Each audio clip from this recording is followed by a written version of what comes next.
ዮሐንስ አፈወርቅ ያስተማራቸው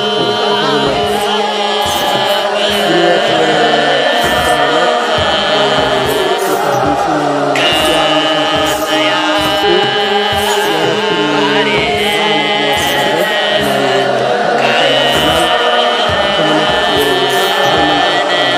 13 ቁጥር 7 ላይ የእግዚአብሔርን ቃል የነገሯችሁን ዋኖቻችሁን አስቡ፣ የኑሯቸውንም ፍሬ እየተመለከታችሁ በእምነት ምሰሏቸው ይላል። የእግዚአብሔርን ቃል ዘነገሩክሙ ቃለ ተዘከሩ መኳንንቲክሙ ዘነገሩክሙ ቃለ እግዚአብሔር፣ የእግዚአብሔርን ቃል የነገሯችሁን ዋኖቻችሁን አስቡ። ቅዱስ ዮሐንስ አፈወርቅን በሕይወቱ በወንጌሉ በድርሰቱ በተግሳጹ በአሸናፊነቱ ቤተ ክርስቲያን ሁልጊዜም ስታስበው ትኖራለች። ንጽሕናው፣ ቅድስናው፣ ሊቅነቱ ስለ ቤተ ክርስቲያን በተለይ ደግሞ ስለ ቅድስት ድንግል ማርያም አጥብቆ ያስተማረ የተናገረ የመሰከረ ታላቅ ሐዋርያ ነውና የእግዚአብሔርን ቃል ይላል ስለ ድንግል ማርያም የነገሯችሁን የእግዚአብሔርን ቃል ስለ መላእክት የእግዚአብሔርን ቃል ስለ ጻድቃን የእግዚአብሔርን ቃል ስለ ሰማዕታት ስለ መስቀሉ የነገሯችሁን የእግዚአብሔርን ቃል የነገሯችሁን ዋኖቻችሁን አስቡ። የኑሯቸውን ፍሬ አሁን ዮሐንስ ለማን ነው የኖረው? እየተጋዘ እየታሰረ። ለምሳሌ ዮሐንስ ወንጌላዊ የሱን ፍሬ ብንመለከት በደስተ ፍጥሞ ታስሮ ያንን ራእይ ሲጽፍ ነው የምናየው አይደለ? የእግዚአብሔርን ቃል ሲናገርና ሲኖረው ነው የምናየው። የኑሯቸውን ፍሬ እየተመለከታችሁ በእምነት ምሰሏቸው ይላል። በእምነት ቅዱሳን እንድንመስል የአምላካችን እግዚአብሔር መልካም ፈቃድ ይሁንልን። ነቢዩ ሙሴ ደግሞ በዘዳግም ምዕራፍ 32 ቁጥር 7 ላይ ጠይቆ ለአቡከ ወይነግረከ ወለሊቃውንቲከ ይዜኑከ ይላል። አባትህን ጠይቅ ያስታውቅሃል፣ ሽማግሌዎችህን ጠይቅ ይነግሩሃል ይላል። ማን ነው? ሙሴ። ሙሴ እንግዲህ እግዚአብሔርን ለሕዝብ መቆርቆርን ትስዮም ለሕዝብ ከእስራኤል ወደምስ ስሜ ውስተ መጽሐፈ ሕይወት፣ አጥፍተው ጣዖት አምልከው እግዚአብሔር ሊቀጣቸው ሊገድላቸው ሊያጠፋቸው ቢሆን እነሱን ከምታጠፋ እኔን ከሕይወት መጽሐፍ ደምሰይ ብሎ የሕዝብ ፍቅርና የኃላፊነትን ለመወጣት ቅዱሳን አባቶቻችን እንዴት እንደሚጓዙ ማየት የምንችልበት ነው ማለት ነው። ስለዚህ አባትን ጠይቅ ያስታውቃል ማለት ሙሴን እንጠይቀው ስለ ሕግ መጻሕፍቱ፣ ሙሴን እንጠይቀው ስለ ጾም ስለ ጾት ስለ ጸሎት፣ ሙሴን እንጠይቀው ስለ ጽላት፣ ሙሴን እንጠይቀው ስለ ጽላት ዳዊትን እንጠይቀው። ታቦተ ጽዮን ኤሎፍሊ ወርዳ ሁሉንም በእባጭ በበሽታ መታ ወርቅ ተሸልማ እንደገና ወደ ኢየሩሳሌም እንዴት እንደገባች ዳዊት ይነግረናል። እየዘፈነ እያሸበሸበ እያቀነቀነ የተቀብላት ታቦተ ጽዮንን። እንደውም ማህሌቱ ዘፈኑና ለታቦቷ የሰጠው ክብር በሜልኮል በሚስቱ ዘንድ ቢያስነቅፈው እሱ ክብር አግኝቶበታል። እሷ ግን ስለነቀፈችው እስከምትወልድ ድረስ የልጅ ጸጋ ተከልክሏታል። ለዚህ ነው የወለደት ሜልኮል እስከ አመ ሞተት፣ ሜልኮል እስከምትሞት ድረስ አልወለደችም ይላል ማለት ነው። ለምን? ታቦተ ጽዮን ስትመጣ አብራ ከዳዊት ጋር ክብር መስጣት ሲገባት እሱ ባለው በዘመኑ በወቅቱ ባህልና ስርዓት ለታቦቷ ክብር ሲሰጥ ብታዩ የኔ ባል ነው የሚያብደው ብላ አቃለለችው ይላል። በዚህን ጊዜ የሴቶች ጸጋ የተባለው አንዱ የመውለድ ጸጋ ተከልክሏታል ማለት ነው። ይህን ማሰብ ያስፈልጋል። የምናስብበት አንደበት ይስጠን እግዚአብሔር። ሌላው የሐዋርያት ሥራ ምዕራፍ 6:3 ላይ ያለው ቃል ነው። ምንድን ነው የሚለው?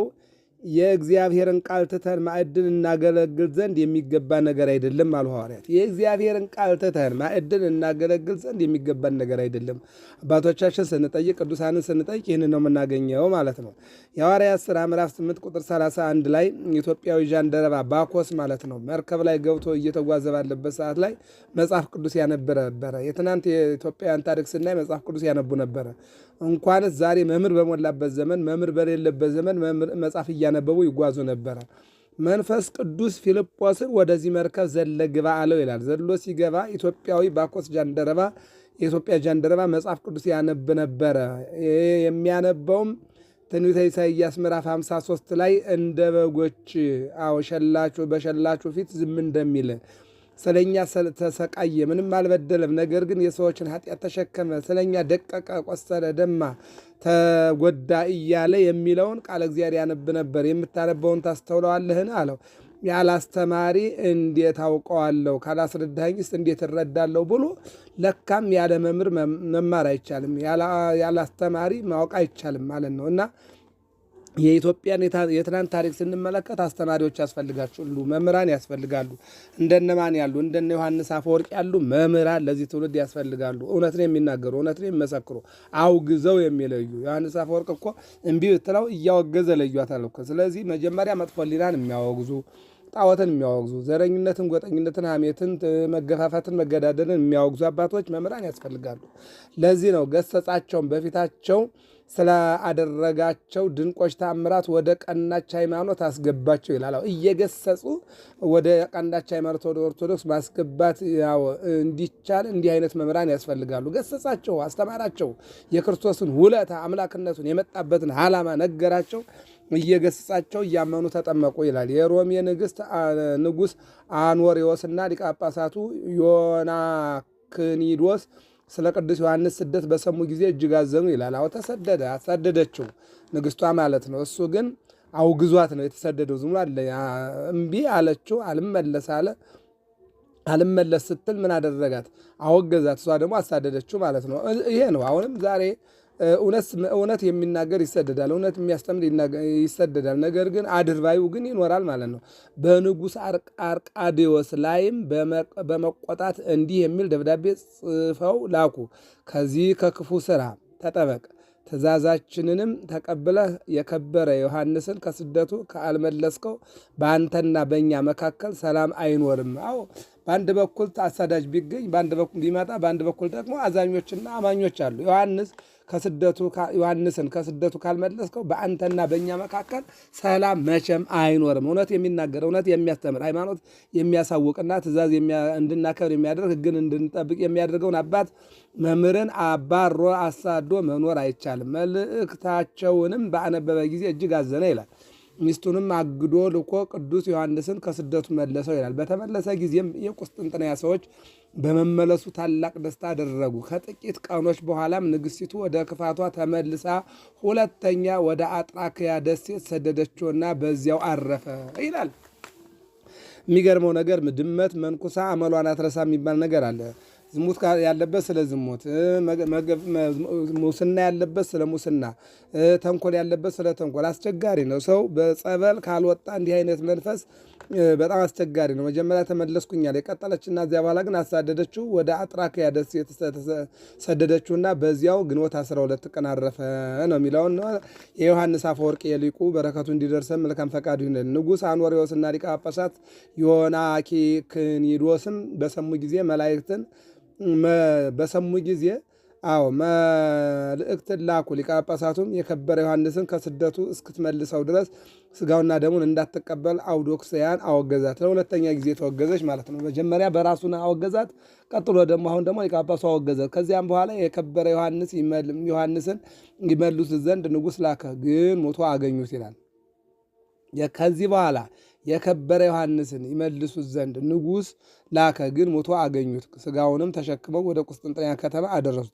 የከበረ ዮሐንስን በተሰደደበት አገር እንዳረፈና ስጋውንም ወደ ቁስጥንጥንያ ከተማ እንዳመጡ ወደ አባ ዮናክኒዶስ መልእክት ጽፈው አስረዱት። ሁለተኛም የሮሜ ሊቀ ጳጳሳት ወደ ቤተ ክርስቲያን የሮሜን ሊቀ ጳጳሳት አንድም የሮሜ ሊቀ ጳጳሳት ወደ ቤተ ክርስቲያን ገብታ ስጋውንና ደሙን እንዳትቀበል ልኮ አውዶክስያን አወገዛት። ለሶስተኛ ጊዜ ተወገዘች። የሚገርም ይሄ እንደው ብዙ ጊዜ አለመማርና አለመመለስ ከባድ ነው። እየለመነችውን 8 ወር ያህል ኖረች፣ በብዙ ልመናም ፈታት ይላል። ደሙን እንዳትቀበል ልኮ አውዶክስያን አወገዛት እየለመነችውም። ይሄ ሶስተኛ ጊዜ ስለሆነ የመጀመሪያው ማሰሚያ፣ ሁለተኛው ማቅረቢያ፣ ሶስተኛው መበያ ነው ብላለች ያችን እንስሳዋ ውሻ ማለት ነው። ውሻና አህያ ወደ ጫካ ሄደው በዚያ በጫካው እያሉ ሳር አገኘና አህያው መንጨት ጀመረ። በልቶ ሲጠግብ መጮህ አለብኝ አላት ለውሻ እና አይ በሰው ሀገር በምድረ በዳ በማናውቀው ሀገር ያንተ ወዳጅ ጅብ ይኖር ይሆናልና እባክህ ዝም በል አለችው። አይ መጮህ አለብኝ ልማዴ ነው አላት። ጮኸ። ሁለተኛ ደግሞ መጮህ አለብኝ አላት። ኧረ ተው እባክህ አለችው። እምቢ አለ፣ ጮኸ። በሶስተኛው ግን ልጮህ ነው ሲል ምን አለችው ውሻው? አይ የመጀመሪያው ማሰሚያ፣ ሁለተኛው ማቅረቢያ፣ ሶስተኛው መበያ ነውና ትበላለህ ብለውት ያው እንደተባለውም ወዲያውኑ በመጀመሪያው የሰማ በሁለተኛው ደግሞ አቅጣጫ ያየ በሶስተኛው ደግሞ አጠገቡ ሆኖ ያነፈንፍ ነበርና ሲጮህ ሲሰማው ጅብ መጣና ዘረገፈና በላው ማለት ነው። ስለዚህ በሶስት ጳጳሳትን የተወገዘችውና የሶስተኛው መጨረሻዋ ስለነበረ ምንድን ነው የሚለው ለመነችው። 8 ወር ያህል ኖረች፣ በብዙ ልመናም ፈታት ይላል። ነገር ግን ጭንቅ በሆነ ደዌ እግዚአብሔር አሰቃያት። ሰውየውን በተለያየ መልኩ እንዲፈታትና ከግዘቷ ነፃ እንድትሆን ብታደርገውም በማስፈራራትም ይሁን ወይም በመልካም ቃላት እሱ ፈታት ሰው ስለሆነ። ነገር ግን የሰውየው ውግዘት ሲነሳ እነሆ የሥራዋ ውግዘት መጣ። ምንድነው? ጭንቅ በሆነ ደዌ እግዚአብሔር አሰቃያት ያድኗት ዘንድ ገንዘቧን ለባለመድኃኒቶች ጠበኞች እስከሰጠች ድረስ ይላል ዮሐንስ ወንጌል የማርቆስ ወንጌል ምዕራፍ 6 ላይ 12 ዓመት ሙሉ ደም ይፈሳት የነበረችው ሴት ገንዘቧን ለአባይ ለጠንቋይ ለማቃልቻ ያልሰጠችው የለም። ለሌላውም እንደዚህ የቤተሰቧን ሁሉ መጨረሻ ላይ ግን የዳነችው በኢየሱስ ክርስቶስ ነው ማለት ነው። እና አሰቃያት ያድኗት ዘንድ ገንዘቧን ለባለመድኃኒቶች ጠበኞች እስከሰጠች ድረስ ግን አልዳነችም። ወደ ቅዱስ ዮሐንስ መቃብርም ሄዳ በእርሱ ላይ ያደረገችውን በደል ይቅር ይላት ዘንድ እየሰገደችና እያለቀሰች ለመነችው። እርሱም ይቅር አላት፣ ከደዌያም ፈወሳት። አያችሁ፣ ቅዱሳን እንኳን ቁመው አርፈውም በአጽማቸው ኤልሳ ከሞተ ከተቀበረ በኋላ በእሱ አጽም ላይ የወደቀውን ሙት እኮ ተነስቶ እንዲያገለግል አድርጎታል።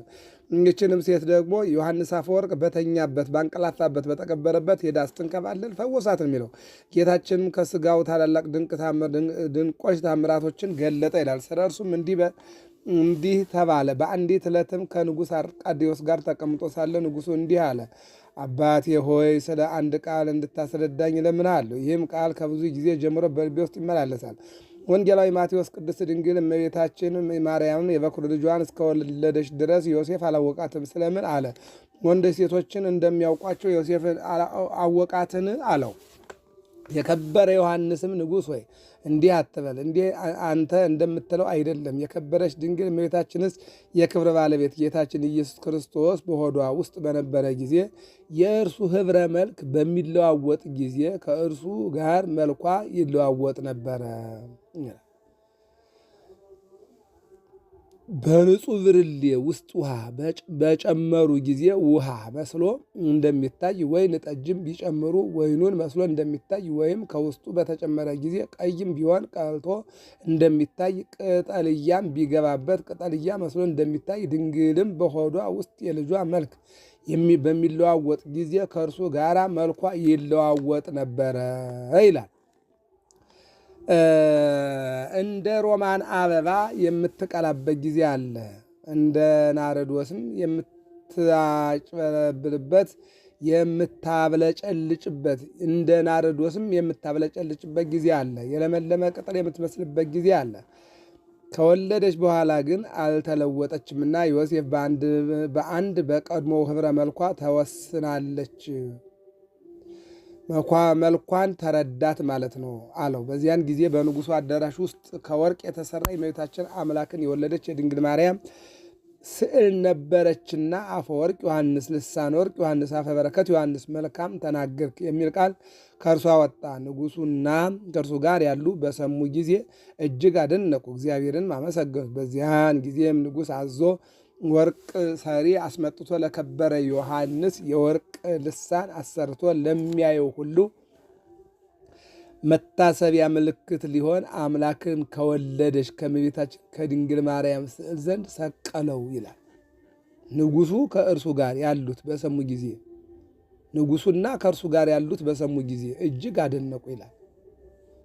አደነቁ፣ አገላለጡ ስለ እመቤታችን ያለው ግንዛቤና ማስረዳት እውቀቱ፣ ችሎታው እግዚአብሔርም አመሰገኑ። እንዲህ አይነት ምሁር እንዲያዩና እንዲሰሙ የእግዚአብሔርን ቸርነት የእመቤታችን ንጽሕና ቅድስና እንዲያሰማቸው የመጣውን ስለዚህ እግዚአብሔርን አመሰገኑ። በዚያን ጊዜ ንጉሡ አዞ ወርቅ ሰሪ አስመጥቶ ለከበረ ዮሐንስ የወርቅ ልሳን አሰርቶ ለሚያየው ሁሉ መታሰቢያ ምልክት ሊሆን አምላክን ከወለደች ከእመቤታችን ከድንግል ማርያም ስዕል ዘንድ ሰቀለው ይላል። መታሰቢያ እንዲሆነው። ለዚህ ነው ብዙ ክርስቲያኖች ቤተክርስቲያን ሰርተው በቤተክርስቲያኑ ላይ ስማቸውን መስቀል ወይም ስዕል አስለው በስዕሉ ስር ስማቸውን ወይም ደግሞ ጸበልየት ወይም ደግሞ ደጀ ሰላም የሆነ ነገር ሰርተው ስማቸውን ያጽፋሉ። ይሄ ማለት እንግዲህ ምንድን ነው? የማይጠፋ ስም እሰጣችኋለሁ። የማይጠፋ ስም ነው። ቅዱስ ዮሐንስም ከዚች ቀን ወዲህ ልሳነ ወርቅ ብሎ ጠራው። ወይም ቅዱስ ዮሐንስንም ከዚች ቀን ወዲህ ልሳነ ወርቅ ብሎ ጠራው። አፈ ወርቅም ብሎ ተብሎ እስከ ዛሬ ተጠራ። ለእግዚአብሔርም ቸርነቱን ድንቅ ስራውን አይተው ምስጋና አቀረቡ ነው የሚለው። ስለዚህ ምን ይላል መጽሐፍ? የጸኑትን አስቡ፣ ይልቁንም ደግሞ ለእናንተ መልካም ነገር ያደረጉላችሁን አባቶች አስቡ ይላል። በዚሁ ቀን ግንቦት 12 ቀን ከ9 ቅዱሳን ከሮም ከአንጾኪያ ሁለት ባህሪ የሚል ንጉሥ ቢነሳ እኛ አንድ ባህሪ እንጂ ሁለት ባህሪ አናውቅም ብለው ወደ ኢትዮጵያ ከተሰደዱ ቅዱሳን መላእክት ቅዱሳን አገልጋዮች መላእክት ማለት አገልጋዮች ተላላኪዎች ማለት ነው። ቅዱሳን መካከል ቅዱሳን መላእክት እየመሩ ያመጧቸው ቅዱሳን ጻድቃን ቅዱሳን መላእክት እየመሩ ካመጧቸው ከ9 ቅዱሳን መካከል አንዱ አባ አፍጼ ይባላል። በቤተክርስቲያናችን አስተምሮ እንግዲህ 12 አባ አፍጼ የሚታሰባል። ከተሳቱ ቅዱሳን አንዱ ሲሆን የትውልድ ሀገሩ እስያ ነው ይላል። ከእስያ ከሮም ከአንጾኪያ ነው የመጡት። አባቱ አቡድራስ እናቱ አቅሌስያ ይባላሉ። በሕፃንነቱ ወደ ግብፅ በመሄድ ገዳመ አስቄጥስ ገብቶ ሥርዓተ ምንኩስናን ተቀብሏል ይላል። ከሌሎች ከ7ቱ ጋር በመሆን ወደ ኢትዮጵያ መጥቷል። 9 ናቸው ባጭሩ። በአክሱም ተቀምጦ በቤተ ቀጢን የሀገሪቱን ባህል እና ቋንቋ አጥንቷል ይላል። ገዳማዊ ኑሮን ለመመስረት በየራሳቸው ሲበታተኑ ከአክሱም 8 ኪሎ ሜትር ራቅ ብላ ወደሚገኘው የሐዋ ወደ ተባለው ጥንታዊ ከተማ በመሄድ ጣዖት አምላኪውን ሕዝብ አስተምሮ ወደ ክርስትና መልሷል ይላል። ቀጥሎም ሳባውያን ከደቡብ አረብ በመፍለስ ቀይ ባህርን ተሻግረው የሐዋ ውስጥ እንደሰፈሩ የሰሩትን የጣዖት ማምለኪያ መቅደስ ባርኮ ወደ ቤተ ክርስቲያን በመለወጥ ክርስቲያኖች መገልገያ አድርጎታል ይላል። በጥንት ጊዜ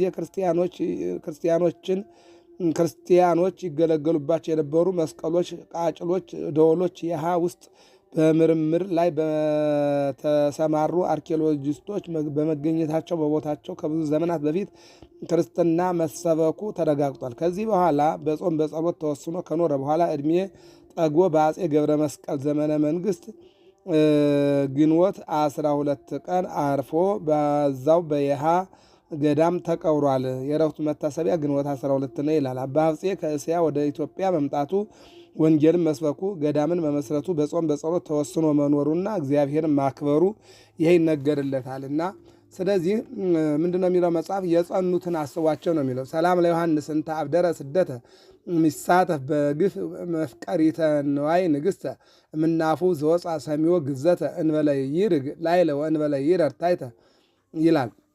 መልአከ ሰማይ ቆመ 10 ዓመተ ሰላም እብል ሱታፌ ዮሐንስ በህማሙ ሲሲኮስ ስሙ ክብረ ዮሐንስ አፈወርቅ እንተነጸረ በህልሙ መራሁተ እንዘይሜጦ ጴጥሮስ ቀዲሙ ወእንዘይሁቦ ወንጌለ ዳይሙ ይላል። እዚህ ታሪክ ላይ ደግሞ ዮሐንስ አፈወርቅ በአንድ ወቅት አንድ ሕፃን ልጅ ክርስትና ጸበል ሊረጭ ወደ ሕፃኑ ልጅ ሲሄድ ዮሐንስ አፈወርቅ መንገድ ላይ እየተጓዘ እንዳለ መላኩን አገኘ። የት ነው የምትሄደው ሲለው ይህንን ሕፃን ቀስፌ ልመለስ ነው አለው። እንዴ ሳላጠምቀውማ አትቀስፈውም፣ 40 ቀኑ ነው ልጅነትን ያግኝና እዚያው ላይ ተቀስፈዋለሁ ብሎት በዚያ ሄደና ልጁን አይቶ ተመልክቶ ይህንስ የፈጠረው ይግደለው ብሎ በዚያ መላኩ በቆመበት በገዘተበት ቦታ ሳይሄድ በሌላ መንገድ ሄደ። አሁን የሚገርመው ነገር ወደ ቤቱ ተመልሶ ኑሮ 15 ዓመት ሆኖት ልጁ ሰርግ ተሰርጎ ለሰርጉ ዮሐንስ አፈወርቅ ተጠርቶ ወደ ሰርጉ ሲወድ መላኩ ቁሟል። ማነህ አንተ ሲለው እንዴ አንተ ገዝተህ ያቆምከኝ ሕፃኑን እንዳልገለው እንዳልቀስፈው የቁሜ እስካሁን ድረስ አለው። ሂድ እንግዲህ ግደለው እኔም እጅ አጥናናለሁ አለ። መላኩ ሄደና ትናንት በሕፃንነቱ ሊወስዶ የነበረውን በዮሐንስ አፈወርቅ ምክንያት አደገ። አድጎ ወደ ሰርግ ሲሄድ በሰርጉ ላይ ወዲያውኑ ሞተ። ሄደና ዮሐንስ አፈወርቅ አስተምሮ ሁሉንም ነገር ይሄ ልጅ ሊሞት የነበረው በዚህ ጊዜ ነበረ፣ ነገር ግን እኔ በዚህ በኩል መጣሁ፣ በዚህ በኩል ሄድኩኝ፣ የኔን ፈቃድ እየጠበቀ ኖረ። አሁን ግን ረስቸው በዚህ ስመጣ አገኘኝ፣ ተልኬ መጥቻ አንተን እየጠበቅኩ ነው አለኝ። እንግዲህ ምንም ማድረግ ስለማልችል ነውና ተጽናኑ ብሎ አጽናናቸው ይላል። የዮሐንስ አፈወርቅ ረድኤቱ በረከቱ አማላጅነቱ የቅዱሳን አባቶቻችን የእነ አባ ፍፄ የእነ አባ አረጋዊ የእነ አባ ገሪማ ጸሎትና በረከት እንዳይለየን። ገብረ መስቀል ሚዲያ ነው። ሰብስክራይብ፣ ላይክ፣ ሸር አድርጉ። የቅዱሳንን ሕይወታቸውን አይተን የእኛም ሕይወት እንዲስተካከል የአምላካችን የእግዚአብሔር መልካም ፈቃድ ይሆንልን። ወስብሐት ለእግዚአብሔር።